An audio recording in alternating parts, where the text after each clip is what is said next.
നീ എവിടെ അതെ എവിടെ നീ നിങ്ങളെവിടെ പോയിക്കായിരുന്നു? ഞാന് അർജന്റായിട്ട് അക്ക വിളിച്ചിട്ടുണ്ടായിരുന്നു അപ്പൊ അങ്ങോട്ട് ചെന്നതാ. എന്തിനാ? അത് നീയല്ലേ പറഞ്ഞിട്ടായിരുന്നു അതിന്റെ പൈസ തിരിക്കാൻ മോളോടെ നിക്കല്ലേ, പണ്ടം പണയത്തിൽ എടുത്തു കൊടുക്കണ്ടേ.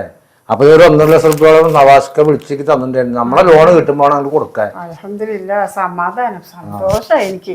അതെ, അപ്പൊ നമുക്ക് ആ ലോണ് കിട്ടി അങ്ങോട്ട് കൊടുക്കണല്ലോ. അപ്പൊ മോളുടെ പണ്ടൊക്കെ എടുക്കാനുള്ള പൈസ ഇപ്പൊ റെഡി ആയിട്ട് 1.5 ലക്ഷം കണ്ടില്ലേ, പൈസ 1.5 ലക്ഷം തന്നിട്ടുണ്ട്. അപ്പൊ പിന്നെ നമുക്ക് പോയിട്ട് പണ്ടെടുത്തിട്ട് വരാം നാളെ പോയിട്ടാ. ഓ സമാധാനായി, ഇപ്പോഴാണ് എനിക്കൊരു സമാധാനമായത്.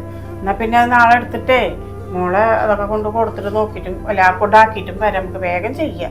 മരുമ ആയിട്ട് വന്നിട്ട് വേണമെങ്കിൽ അവൾ 10 ദിവസം നിൽക്കട്ടെ. പിന്നെ മോൾ എത്ര നേരം മോളുടെ അടുത്ത് പോയിട്ട് ഉപദേശിച്ച് കൊടുത്തിട്ട് വന്നാണ്. അവള് പറയണ്ട്, എനിക്ക് പറഞ്ഞപ്പോഴൊക്കെ മനസ്സിലായി അവൾക്ക് വിഷമമുണ്ട്. അവളെ പണ്ട് കാര്യമില്ല, എല്ലാം കൂടി പിടിക്കുമ്പോ ആ കുട്ടി എന്ത് ചെയ്യും? നമ്മളെ പേർത്താണ് തെറ്റ്, അതിന് പണ്ട് കാര്യമില്ല. നമ്മളെ വീട്ടിലെ കാര്യം